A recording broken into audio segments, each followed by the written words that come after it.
సమావేశం ఇచ్చేసిన ముఖ్య అతిథులు, కుల పెద్దలు, అదేవిధంగా ఉద్యోగ నాయకులు మరియు ఈనాటి సభాధ్యక్షులు వహిస్తున్న కాంగ్రెస్ ప్రభుత్వంలో కమిషన్ మెంబర్ గా, అదే విధంగా బీఆర్ఎస్ ప్రభుత్వంలో కమిషన్ మెంబర్ చైర్మన్ గా నిర్వహించి ఈరోజు సభాధ్యక్షులు వహిస్తున్న కృష్ణమన్న గారికి, అదేవిధంగా ఈనాడు మనం బీసీని గర్వంగా చెప్పుకోవడానికి కారణం ఏంటంటే మన ఆర్ కృష్ణన్న ఈరోజు మన కేంద్రంలో పార్లమెంట్ కమిటీ ఏర్పాటు చేయడానికి పోరాడిన మొట్టమొదటి వ్యక్తి ఆర్ కృష్ణన్న. అదేవిధంగా నేషనల్ కమిషన్ కు చట్టబద్ధ తేవడానికి పోరాడిన వ్యక్తి ఆర్ కృష్ణన్న. అదేవిధంగా ఉద్యోగాల 21% రిజర్వేషన్, అదేవిధంగా ఐఐటి ఏఐ త్రిబుల్లతో రిజర్వేషన్ తేవడానికి పోరాడిన వ్యక్తి ఆర్ కృష్ణన్న.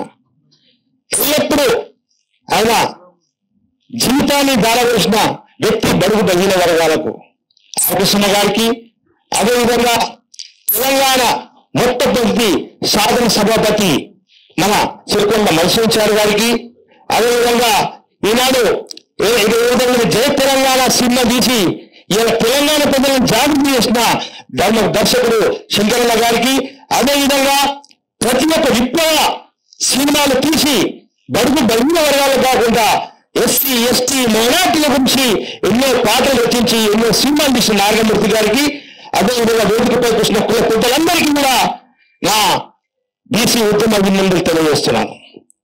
ఈనాడు మనం ఈ సమావేశం పెట్టిన కారణం ఏంటంటే మనం రేపు మన కార్యాచరణ ఎలా చేయాలి, ఏం చేస్తే ఈ రాష్ట్ర ప్రభుత్వం బీసీలకు న్యాయం చేస్తానే విషయం మీద ఈ సమావేశం పెట్టడం జరిగింది.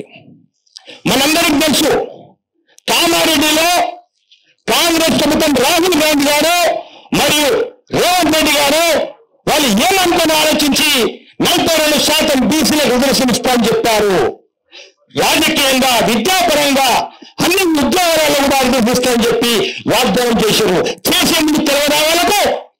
ఏమి వాగ్దానం చేస్తారు, ఏమి చేస్తారా లేదని తెలియదా? మనమందరం ఒకసారి ఆలోచించాలి. ఇలా తెలంగాణ రాష్ట్రం సాధించామంటే మనమందరం ఎంతో కష్టపడి మనం ఎంతో ప్రాణం అర్పించి మనం తెలంగాణ రాష్ట్రం సాధించాం.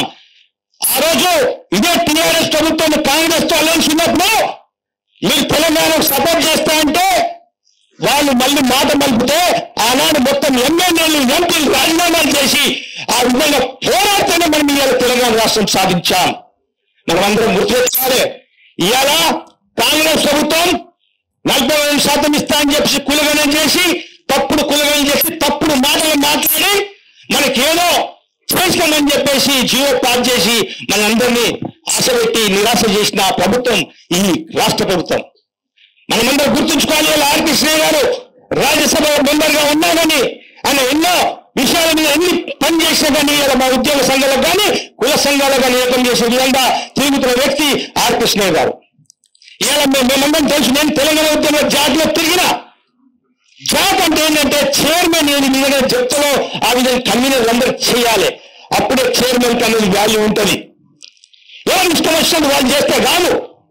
ఇది ఆషామాషా ఉద్యమం కాదు.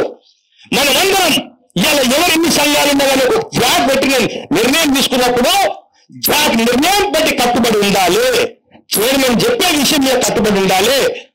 ఎందుకంటే ఎక్కువ సమయం లేదు కాబట్టి మీ అందరికి తెలియజేస్తున్నా. ఇవాళ ఉద్యోగాలలో ఎంత నష్టపోతున్నామో మీకు తెలియదు.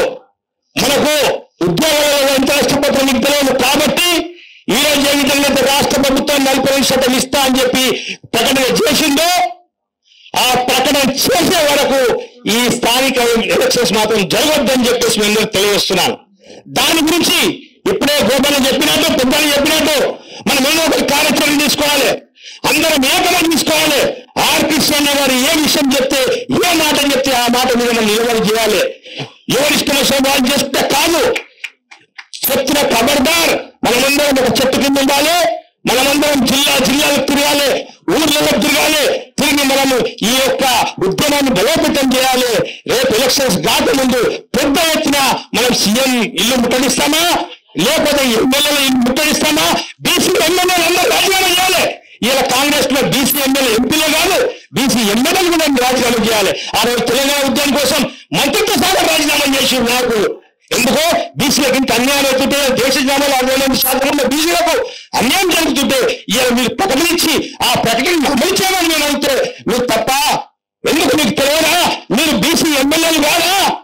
ఎందుకు కృష్ణయ్య ఎంపీగా ఉండి కూడా బీజేపీ కేంద్ర ప్రభుత్వం ఎంపీగా ఉండి కూడా ఇంత ధైర్యంగా పోరాడుతున్నారంటే మీకు లేదా ఆ సిగ్గు, ఆ లజ్జ లేదా మీకు ఎమ్మెల్యేలకు?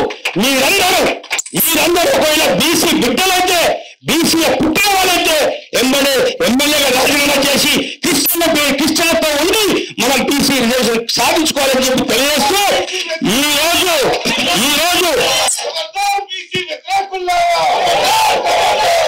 ఈ రోజు మనమందరం పాటించడం పక్కన పెడతాం. మన బీసీల న్యాయం కోసం, బీసీల హక్కుల కోసం పోరాడాలని తెలియజేస్తూ నాకు ఈ అమూల్యమైన అవకాశం ఇచ్చిన కృష్ణయ్య గారికి అందరూ పెద్దలందరికీ పేరు ధన్యవాదాలు. జై బీసీ.